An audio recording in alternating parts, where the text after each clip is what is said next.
Olá pessoal, tudo bem? Sejam bem-vindas, sejam bem-vindos ao nosso módulo de Direito Processual Civil, aqui pelo Magistrar. É um prazer estar novamente com vocês, tratando dessa disciplina tão importante. Meu nome é Gustavo Fari e aí pelas próximas horas a gente vai então trazer essa preparação aqui específica para o nosso segundo Exame Nacional da Magistratura, nosso segundo ENAM.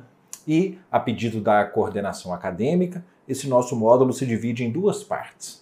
Uma primeira, de 5 blocos, tratando de informativos de jurisprudência. Eu vou tratar de informativos 2023, 2024. Se porventura tivermos tempo, eu retorno um pouco, mas eu acredito que com as decisões de 2023 e 2024 a gente consiga ocupar essa carga horária. E depois a gente tem 15 importantes blocos tratando de questões de provas anteriores da FGV envolvendo essa nossa disciplina. Você tem aí esse material didático à sua disposição.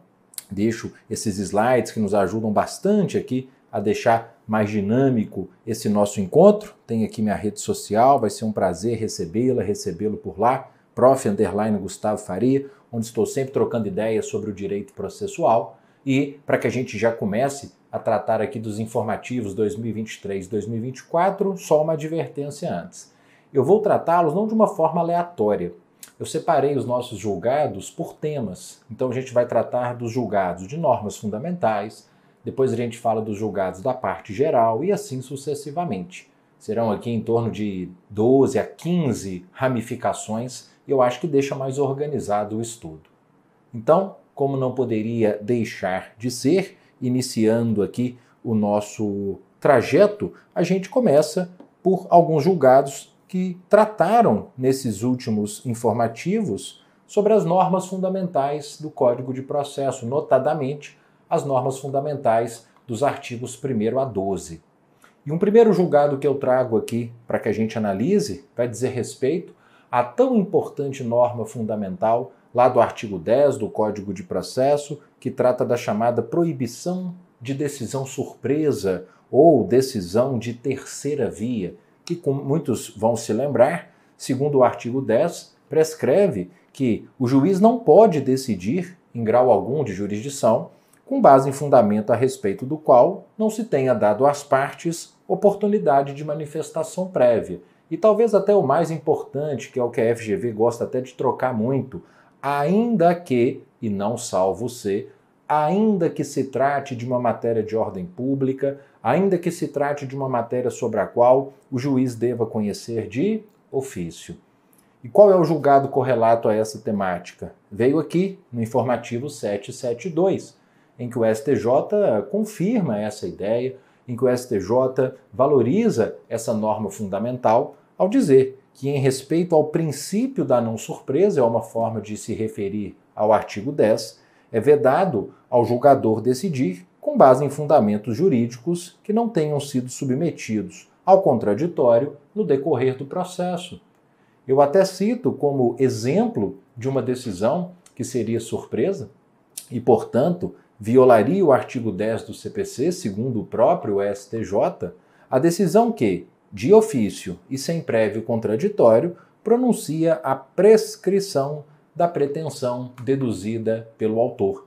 Então, reconhecida a prescrição no curso do processo, a sua decretação tem que ser precedida de uma intimação das partes, sob pena de se configurar a decisão surpresa. Apenas lembrando, existe uma hipótese em que não é necessária essa intimação prévia, que está prevista lá no artigo 332, inciso 1, que é quando o juiz tem autorização para julgar liminarmente improcedente o pedido pela prescrição ou decadência. Aí já é uma sentença liminar que independe de contraditório prévio.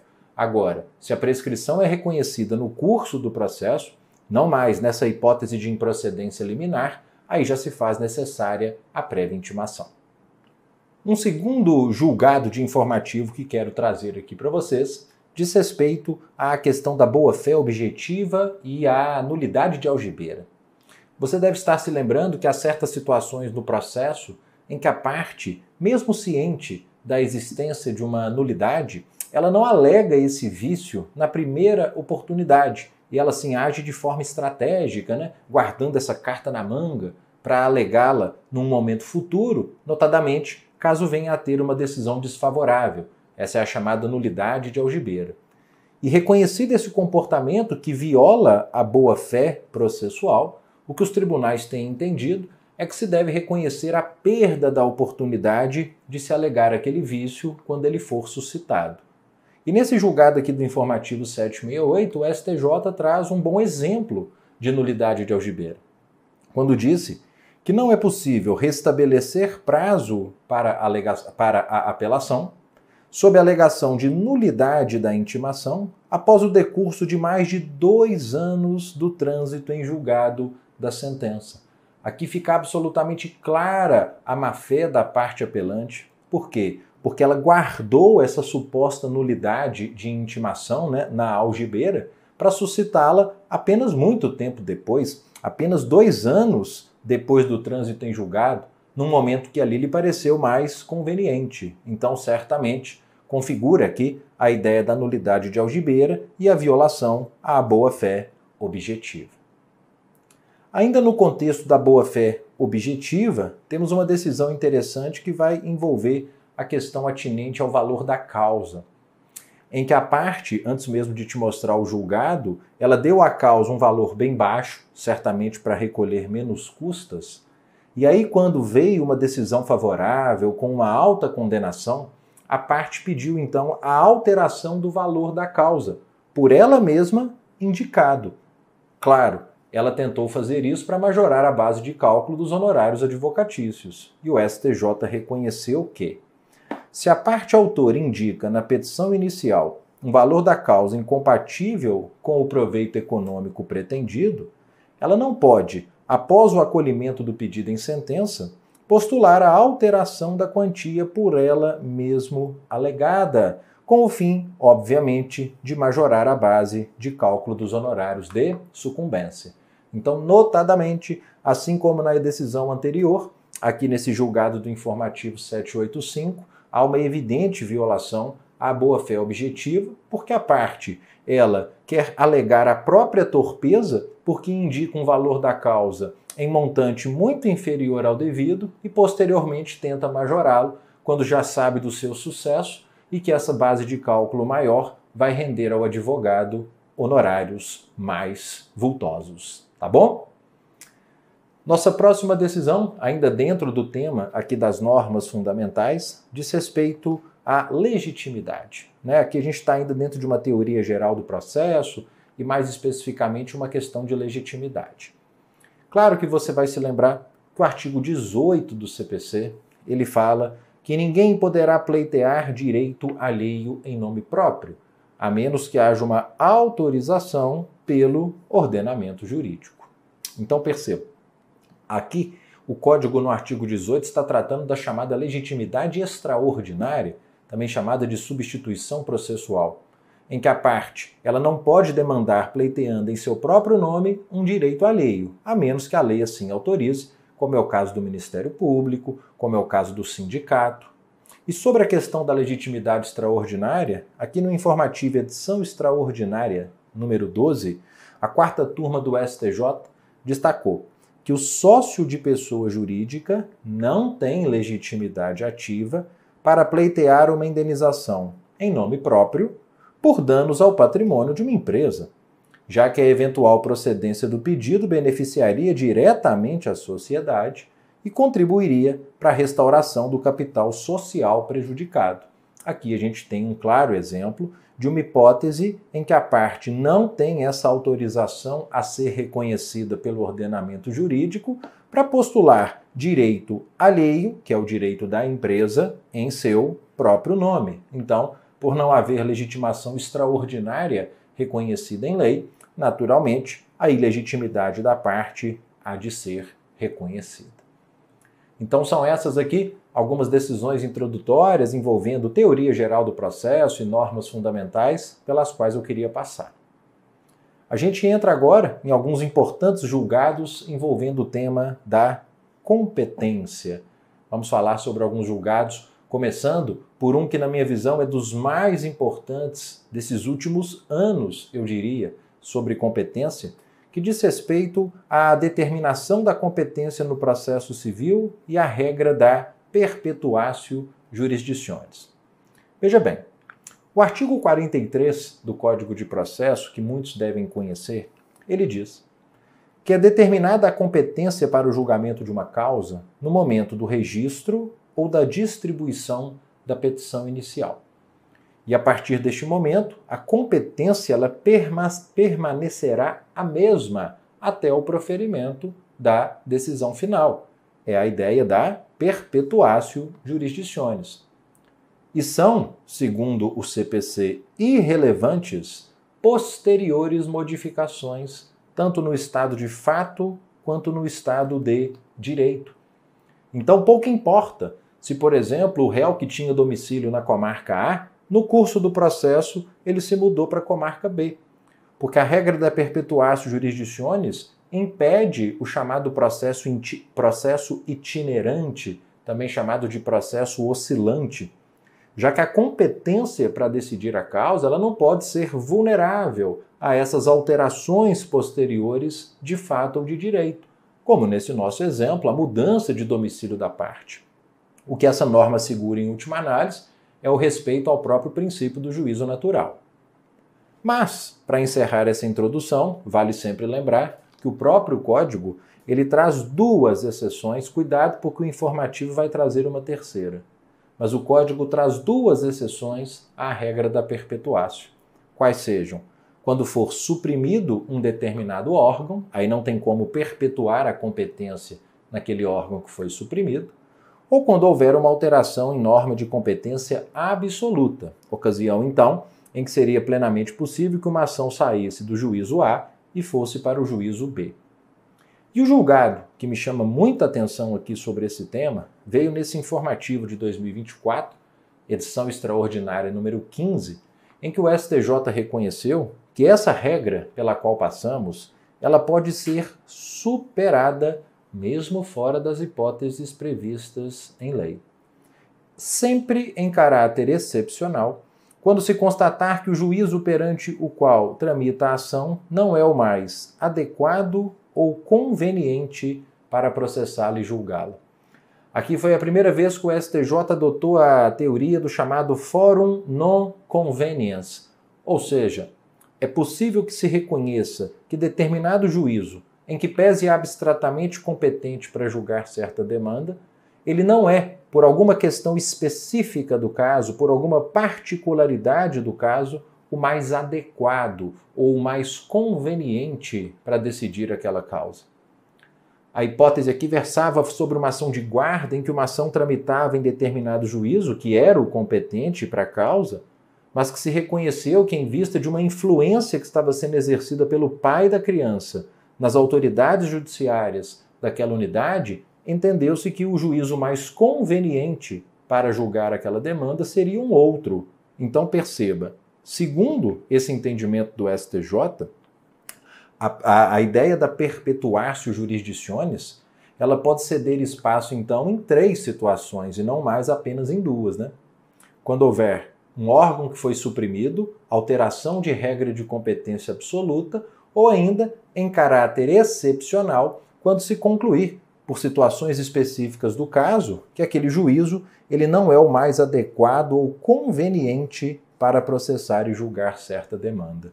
Claro, a gente cai numa certa vala de subjetividade, claro, a gente cai aqui numa discussão que vai envolver, inclusive, o chamado princípio da derrotabilidade das normas, mas eu acho que, por um primeiro momento, o mais importante é você ter atenção com isso que ficou decidido, foi um julgamento por maioria, não por unanimidade, e que tenho convicção será alvo aí das nossas próximas provas. Outro ponto importante também de informativo, eu queria trazer para vocês, diz respeito às regras de competência e às execuções fiscais. Muitos vão se lembrar que o artigo 46, parágrafo 5º do CPC, prevê que a execução fiscal ela será proposta no foro de domicílio do réu, no foro de sua residência ou no do lugar onde ele for encontrado.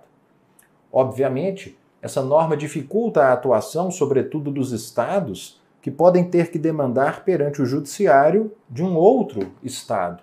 Por exemplo, se o devedor for domiciliado no Rio de Janeiro e o estado de Minas quiser executá-lo, segundo essa norma, a execução fiscal deveria ser ajuizada no Rio, o que, claro, traz uma dificuldade de atuação das procuradorias e, enfim, do próprio Estado.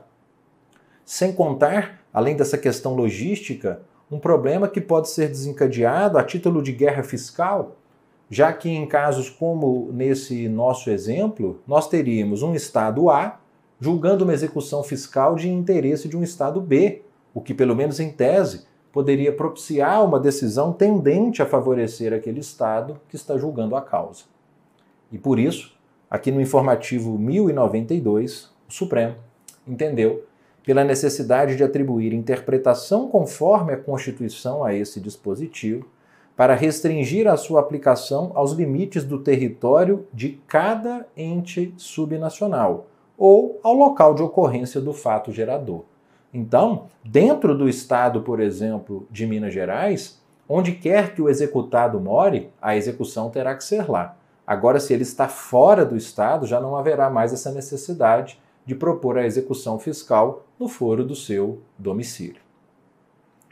Nessa mesma decisão, nesse mesmo informativo, o Supremo também tratou da questão envolvendo a competência e as ações contra os estados e o Distrito Federal. Aqui eu já não estou falando das execuções fiscais propostas pelo Estado, mas as ações propostas contra o Estado e o Distrito Federal, notadamente contra os estados. Muitos vão se lembrar que o artigo 52 do CPC prevê que quando o Estado é réu, existem 4 opções para o autor. A de propor a ação no foro do seu próprio domicílio, no foro da ocorrência do ato ou do fato que originou a demanda, no foro de situação da coisa ou ainda na capital daquele Estado. Assim, você está percebendo, pode perfeitamente um Estado ser demandado perante outro Estado. Tanto que, para tentar minimizar esse problema, o CPC prevê, no seu artigo 75, parágrafo 4º, uma possibilidade de os Estados e o DF ajustarem compromisso recíproco para a prática de ato processual por seus procuradores em favor de um outro ente federado, mediante convênio firmado entre as procuradorias. A Procuradoria do Estado de Minas Gerais faz um convênio com a Procuradoria do Estado de Alagoas para que a Procuradoria de um Estado atue em favor do outro. Isso, de certa forma, mitiga o problema trazido pelo artigo 52, parágrafo único. Mesmo assim, o Supremo, no acórdão daquelas mesmas ADIs, no mesmo informativo 1092, entendeu que essa regra é inconstitucional. É inconstitucional essa regra de competência que autoriza que entes subnacionais sejam demandados em qualquer comarca do país, já que a fixação do foro deve se restringir aos seus respectivos limites territoriais. Então, decisões cuja importância dispensa qualquer apresentação, né? Reconhecimentos aqui relativos à constitucionalidade e inconstitucionalidade de normas no âmbito do Código de Processo. Voltando aqui à questão da competência, mas agora sob a ótica do STJ, uma decisão também importante versando sobre as ações de reparação de dano.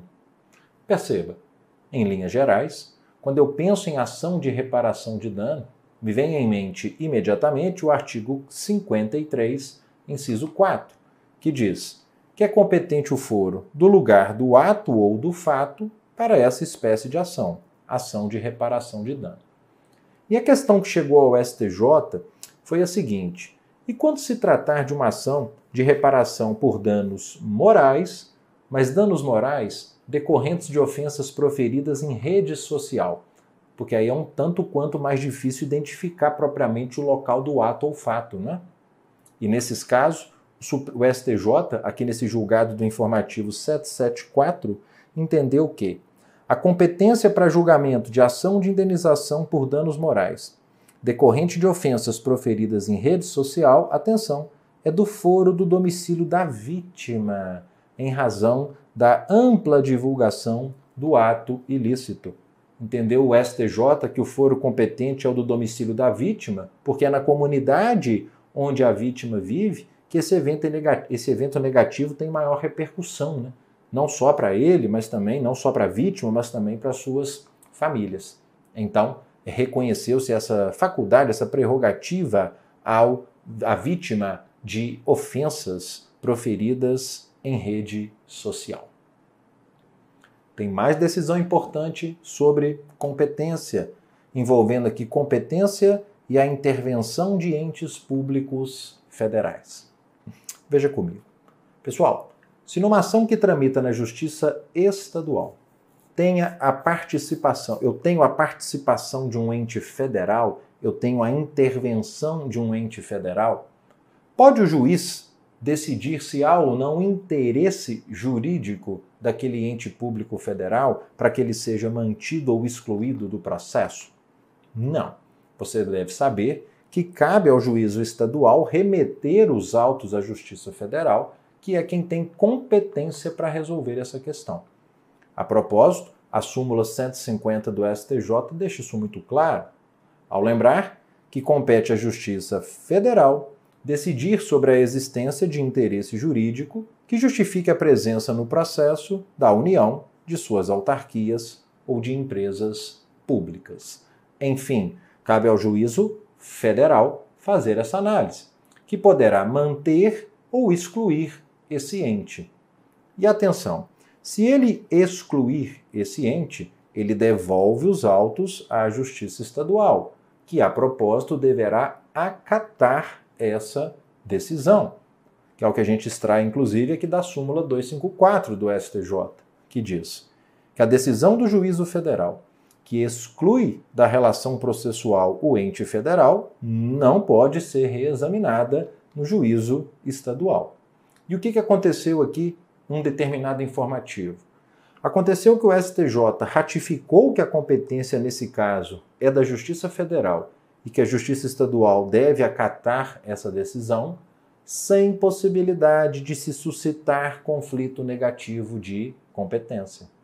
Veja, aqui no julgamento de um incidente de assunção de competência, o IAC 14, o STJ dizendo: compete ao juízo federal decidir sobre o interesse da União no processo, ratificou a súmula 150. Não cabendo ao juízo estadual, ao receber os autos que lhe foram restituídos em vista da exclusão do ente federal, suscitar conflito de competência. Informativo 770. Então, decisões envolvendo normas fundamentais, decisões envolvendo competência. Agora nós vamos para algumas decisões envolvendo partes e procuradores. Vamos nessa? Então, ali por volta dos artigos 70 e seguintes, a começar por algumas decisões que vão versar sobre o artigo 72, que trata mais especificamente da figura do curador especial. Nós temos mais de uma decisão envolvendo o curador especial. Primeiramente, vale lembrar, você sabe que uma das hipóteses de nomeação de curador especial no processo civil é quando a parte for incapaz, não tiver representante legal ou, tendo representante legal, se os interesses deste colidirem com os daquele, enquanto durar a incapacidade. Então, essa ideia de colisão de interesses vai gerar a necessidade de nomeação do curador especial. A propósito, o próprio Código Civil ratifica essa ideia, ao lembrar que sempre que no exercício do poder familiar colidir o interesse dos pais com o interesse do filho, a requerimento deste ou do MP, o juiz lhe dará curador especial. Então, há um diálogo muito adequado aqui entre as normas do CPC e do Código Civil. E o informativo? No informativo, o STJ analisou se era necessário nomear o curador especial no caso em que os pais de um determinado incapaz, eles transacionaram sobre parcelas alimentares vencidas, que eram devidas, naquele caso, em favor desse incapaz. E aí ele entendeu, o Superior Tribunal de Justiça, aqui nesse julgado do informativo, edição extraordinária 12, que não. Ele entendeu que o fato de os genitores transacionarem sobre parcelas pretéritas dos alimentos devidos à criança ou adolescente não configura por si esse conflito de interesses entre os representantes e o incapaz. devendo sempre ser analisadas as peculiaridades do caso concreto para que se chegue ali a uma conclusão acerca da real necessidade da nomeação de curador especial. Então percebam que, a prioristicamente, o simples fato, de os pais de um incapaz transacionarem sobre parcelas alimentares vencidas devidas a um certo incapaz não configura a hipótese do artigo 72, a hipótese de nomeação do curador especial. Mas temos uma segunda decisão sobre curador especial. Outra hipótese de nomeação do curador é o do artigo 72, inciso 2, que diz que cabe nomeação de curador ao réu preso revel, assim como ao réu revel citado por edital ou com hora certa, enquanto não constituído advogado. E nesse contexto, pessoal, de designação de curador especial, que como regra, afirme-se, é um defensor público, então nesse contexto de nomeação de curador especial em favor de réu preso revel, mas especialmente de réu revel citado por edital ou com hora certa, surgiu a discussão se os poderes do curador especial eles são os mesmos que seriam conferidos à parte por ele representada, caso ele estivesse fazendo ali sua própria defesa. E o Superior Tribunal de Justiça entendeu nesse julgado do informativo edição extraordinária 11 que sim, que é possível que a Defensoria, na qualidade de curador especial de réu revel, alegar inclusive a impenhorabilidade de valores constritos no bojo de uma execução deflagrada contra o curatelado. Então perceba esse entendimento do STJ de amplitude dos poderes do curador especial, sendo esses poderes os mesmos que seriam conferidos, repito, àquela parte caso estivesse representada ali por um advogado particular ou se ela estivesse fazendo a sua própria defesa de maneira direta. Podendo, portanto, então, repito e por fim, o curador especial arguir, e por que não poderia, a impenhorabilidade de valores constritos numa execução deflagrada contra o seu assistido. Então, importantes decisões envolvendo essa figura do curador especial. A gente já pode avançar e agora trazer aqui uma análise do que o STJ entendeu em várias hipóteses, em várias ocasiões, acerca de honorários advocatícios. Temos vários julgados do Superior Tribunal de Justiça tratando sobre honorários. Então vamos lá. Primeiro deles, honorários advocatícios nas ações previdenciárias. Vamos lá fazer um raciocínio para chegar no informativo. Muitos vão se lembrar que a súmula 111 do STJ prevê que os honorários advocatícios em ações previdenciárias não incidem sobre prestações vencidas após a sentença. Atenção, qual foi o intuito dessa súmula? O intuito dessa súmula foi o de desestimular o prolongamento daquele processo pelo próprio advogado, que poderia se beneficiar com a demora se os seus honorários levassem em consideração as prestações vencidas até o trânsito em julgado. Então, sem dúvida alguma, esse foi o intuito, essa é a ratio dessa súmula, que, segundo esse julgado do informativo 766, continua eficaz e aplicável, mesmo após a vigência do CPC de 2015. Então, nesse julgado do informativo 766, o STJ ratifica o conteúdo da súmula 111.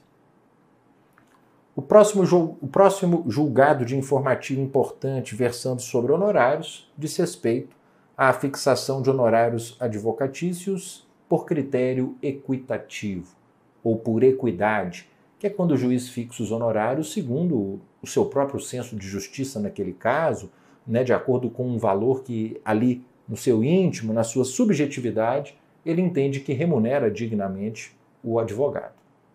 Perceba. Como regra no processo civil, os honorários eles são fixados não por equidade, mas entre um mínimo de 10% e o máximo de 20%. Mínimo de 10%, máximo de 20% sobre o valor da condenação, ou do proveito econômico obtido, por exemplo, um pedido é julgado procedente para declarar a nulidade de uma cláusula contratual que implica um desconto em favor da parte. Nesse caso não haveria condenação, mas haveria um proveito econômico e os honorários incidirão sobre esse proveito. Ou ainda, não sendo possível mensurar o proveito econômico sobre o valor da causa. Então, se, por exemplo, um pedido é julgado procedente para declarar a nulidade de uma cláusula contratual, como no exemplo anterior, mas, dessa vez, sem que isso implique qualquer benefício econômico em favor da parte, nós teríamos uma típica situação em que os honorários seriam fixados sobre o valor atualizado da causa. Paralelamente, nós temos uma possibilidade prevista em lei de fixação de honorários por critério equitativo. Mas cuidado, porque em 2022 o CPC foi alterado para chamar a nossa atenção para o seguinte. Veja, parágrafo 6º-A, introduzido pela Lei 14.365 de 2022. Quando o valor da condenação ou do proveito econômico ou o valor atualizado da causa for líquido ou liquidável, para fins de fixação dos honorários, nos termos dos parágrafos 2º e 3º, que trazem percentuais fixos de honorários, é proibida a apreciação equitativa. Então ele só reforça o que a gente disse no slide anterior. Se eu tenho, por exemplo, condenação, proveito econômico ou valor da causa, nós vamos fixar com base nos percentuais fixos previstos em lei. É proibida a fixação por equidade, salvo na hipótese ou nas hipóteses do parágrafo 8º. Então o Código está deixando bem claro, apenas nas hipóteses do parágrafo 8º, o que foi ratificado pelo STJ aqui no informativo 799, que diz que os honorários sucumbenciais devem ser fixados em regra com observância dos limites percentuais e da ordem de gradação da base de cálculo estabelecida pelo artigo 85, parágrafo 2º, sendo subsidiária a aplicação do artigo 85, parágrafo 8º. Apenas possível na ausência de qualquer das hipóteses do parágrafo 2º, porque não há condenação, não há proveito econômico ou mesmo um valor atualizado de causa que possa servir de base para fixação de honorários. E aí você vai me perguntar, e quais são os critérios do parágrafo 8º? Em quais hipóteses é permitida a fixação de honorários por equidade? Veja, o artigo 85, parágrafo 8º, para a gente então caminhar para o encerramento desse raciocínio, vai dizer honorários por equidade, 3 hipóteses. Primeiro, se o proveito econômico for inestimável.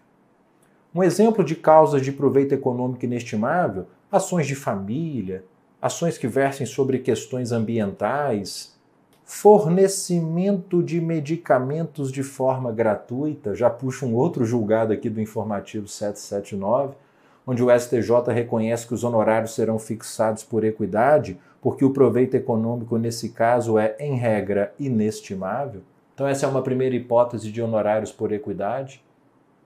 A segunda hipótese é quando o proveito econômico for irrisório, ou seja, insignificante, ou ainda quando o valor da causa for muito baixo. Nessas 3 hipóteses, o CPC diz, aqui os honorários podem ser equitativos. E cuidado, percebam que não é uma equidade absolutamente subjetiva, porque uma alteração introduzida no CPC 2015, por aquela mesma lei 14.365 de 2022, de certa forma dá um balizamento, dá uma certa parametrização para que essa equidade seja utilizada. De que forma? Ao dizer que, nas hipóteses do parágrafo 8º, ou seja, nas hipóteses do slide anterior, para fins de fixação equitativa de honorários, o juiz tem um critério a observar, qual seja, os valores recomendados pelo Conselho Seccional da OAB ou o limite mínimo de 10%, aplicando-se o que for maior. Então cria-se uma parametrização mesmo quando se trata de fixação de honorários por equidade.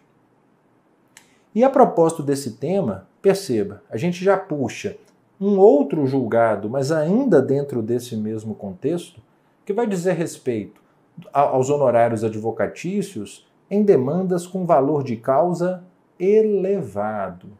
Por quê? Porque o artigo 85, parágrafo 8º, pelo qual a gente passou, que fala sobre honorários por equidade, ele traz como uma das hipóteses de honorários equitativos quando o valor da causa for muito baixo. E aí chegou ao STJ a questão: e se tivermos uma causa não de valor muito baixo, mas de valor muito elevado, será que nesse caso a gente também pode utilizar o critério equitativo para fixação de honorários? Ele vinha, o Superior Tribunal de Justiça, entendendo que sim, mas a decisão mais recente da Corte Especial, publicada no Informativo 730, entendeu que não. Entendeu que a fixação dos honorários por apreciação equitativa não é permitida quando os valores da condenação, da causa ou o proveito econômico forem elevados. É só quando o valor da causa for muito baixo. É obrigatória, nesses casos, a observância dos percentuais previamente estabelecidos em lei, lá dos parágrafos 2º e 3º.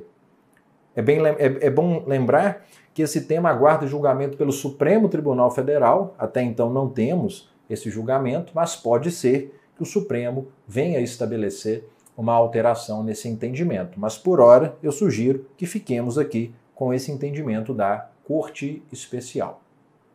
E o Superior Tribunal de Justiça, acerca desse tema, decidiu que esse entendimento que acabei de te mostrar, ele se aplica tanto a causas em que há resolução de mérito, mas também para hipóteses em que o processo é extinto sem resolução de mérito. Ou seja, não pode fixar por equidade em nenhuma dessas hipóteses. Veja, ele disse aqui, nesse julgado do Informativo 771, que a circunstância de a ação ter sido extinta sem resolução de mérito, embora se trate de uma situação de fato, ela não é suficientemente relevante para aplicar distinguishing em relação ao precedente do slide anterior. Especialmente porque essa circunstância fática, qual seja a de se tratar de um processo extinto sem resolução de mérito, também estava presente em 2 dos recursos representativos da controvérsia e, ainda assim, a Corte Especial compreendeu se tratar de hipótese em que a regra do artigo 85, parágrafos 2º e 3º, que estabelece percentuais fixos de honorários, igualmente deveria ser aplicada, e aplicada de maneira literal. Tá ok? Cuidado aqui com esse particular. Um próximo julgado, aqui ainda envolvendo a questão dos honorários, vai dizer respeito aos honorários advocatícios na impugnação ao cumprimento de sentença arbitral. Veja, esse julgado do Informativo 797 diz o seguinte: que são cabíveis honorários advocatícios pela rejeição da impugnação ao cumprimento de sentença arbitral, na hipótese em que se pleiteia anulação da sentença com base nos artigos 26 e 32 da Lei de Arbitragem.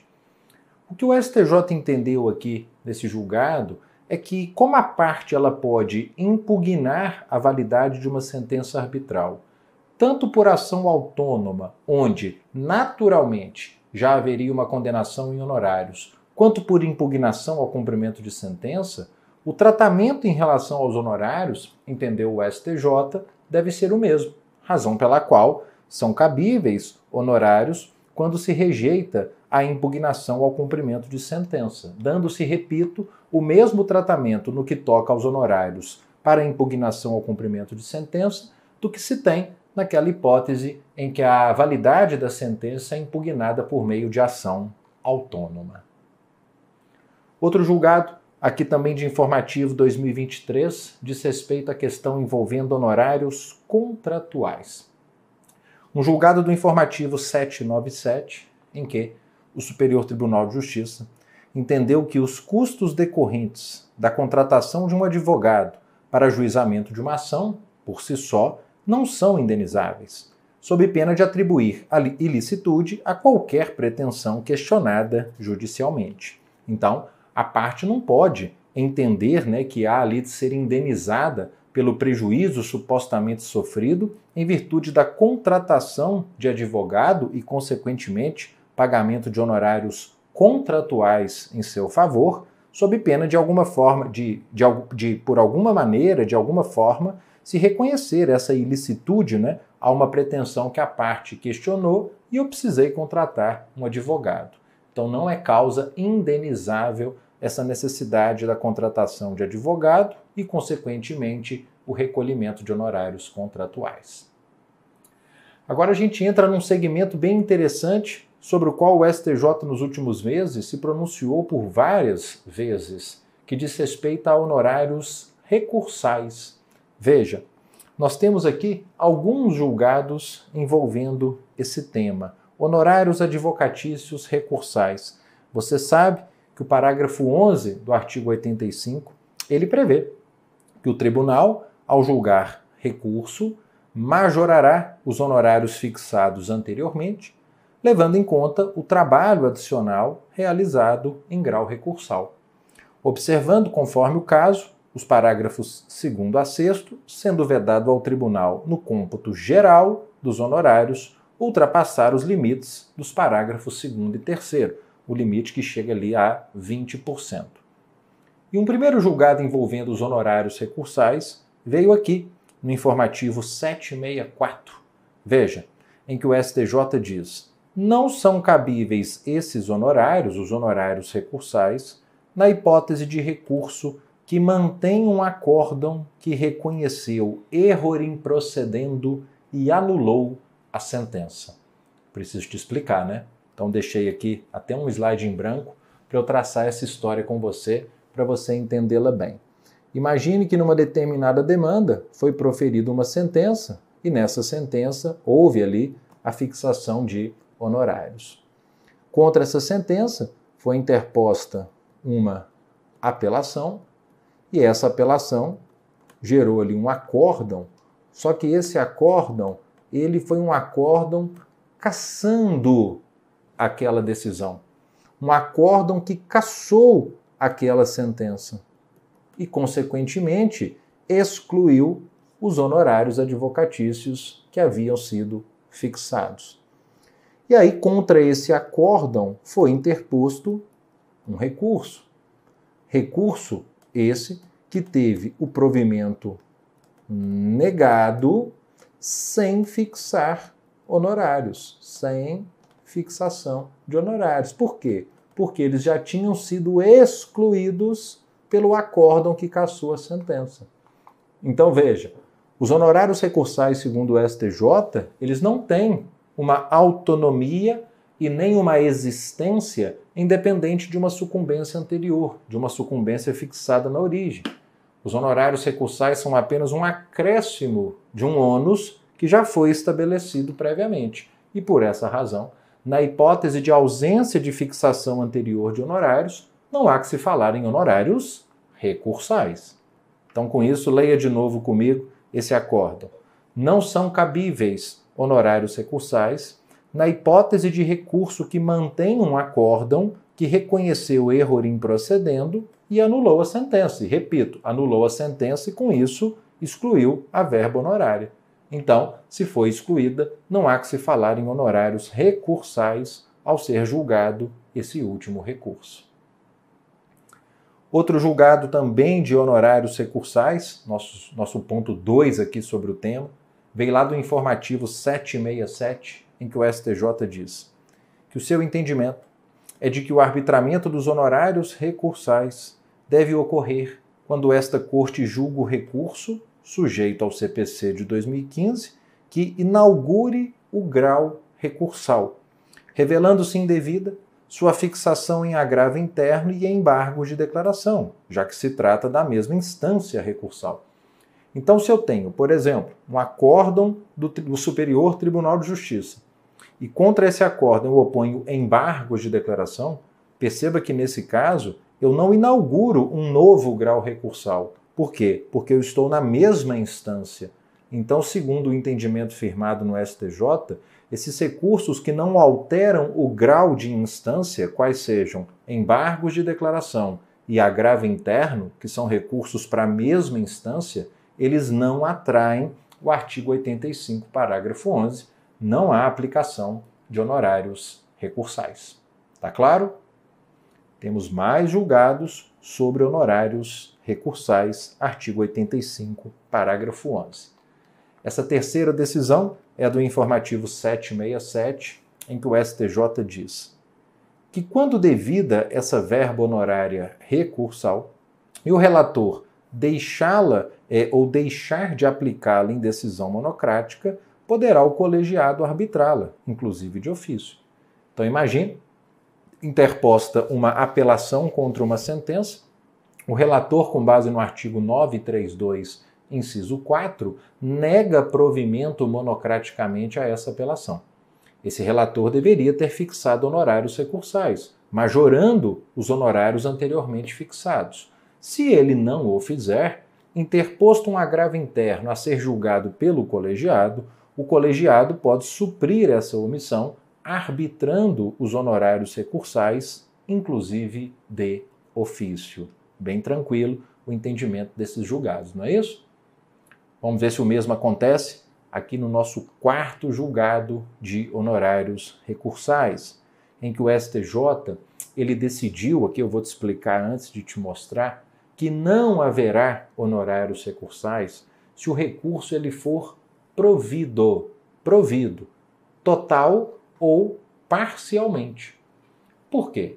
Porque entende o STJ que se o recurso for totalmente provido, o que haverá nesse caso é uma inversão da sucumbência, com fixação e não majoração, fixação de honorários em favor do recorrente, não havendo que se falar em majoração. E se o recurso, por outro lado, for parcialmente provido, entende o STJ, ainda que mínima a alteração, ele entende que não há, nesse caso, que se falar em honorários recursais. Veja, julgado aqui, publicado no informativo 795, decisão da Corte Especial, em que se disse: a majoração dos honorários de sucumbência, prevista nesse 85, parágrafo 11, pressupõe que o recurso tenha sido integralmente desprovido ou não conhecido, monocraticamente ou pelo órgão colegiado. Não se aplica esse dispositivo em caso de provimento total ou mesmo em caso de provimento parcial do recurso, mesmo que seja mínima a alteração do resultado do julgamento e limitada a consectários da condenação. Tá ok? Então, esse foi o entendimento aqui do STJ nesse sentido. Repito, não há honorários recursais se ele foi totalmente provido ou se foi parcialmente provido, porque se totalmente provido você tem uma inversão da sucumbência, e se ele foi parcialmente provido, o STJ entendeu que aqui também não há honorários recursais, mesmo que seja mínima a alteração percebida em virtude daquele recurso. E nós temos ainda uma quinta decisão sobre honorários recursais, aqui publicada nesse informativo edição extraordinária de 2024, em que se diz que é indevida a majoração dos honorários recursais em recurso da parte vencedora para ampliar a condenação, ainda que esse recurso seja desprovido. Imagine comigo o seguinte: imagine que a parte num certo processo ela foi vitoriosa. Entretanto, entendendo ali que a questão atinente aos juros e à correção monetária, ela não foi bem apreciada. Os juros e a correção foram aplicados indevidamente naquele caso. Aí, embora ela seja vencedora no que toca a esse aspecto formal, ela recorre, ela apela para majorar a condenação em face dessa sucumbência material, por não ter obtido tudo o que gostaria por conta da má aplicação de juros e correção. O STJ entendendo aqui que, nesse caso, por se tratar de um recurso da parte vencedora, que está querendo apenas ampliar a condenação, mesmo que ela seja derrotada, não há que se falar em majoração de honorários, em aplicação de honorários recursais, até porque, convenhamos, ela não foi sucumbente. Então não há nem honorários a serem majorados. Tá claro? Temos mais decisões sobre honorários? Temos, mas não sobre honorários recursais. No próximo bloco, eu volto para a gente fechar essas decisões e partir para decisões em outros temas do processo. Até já.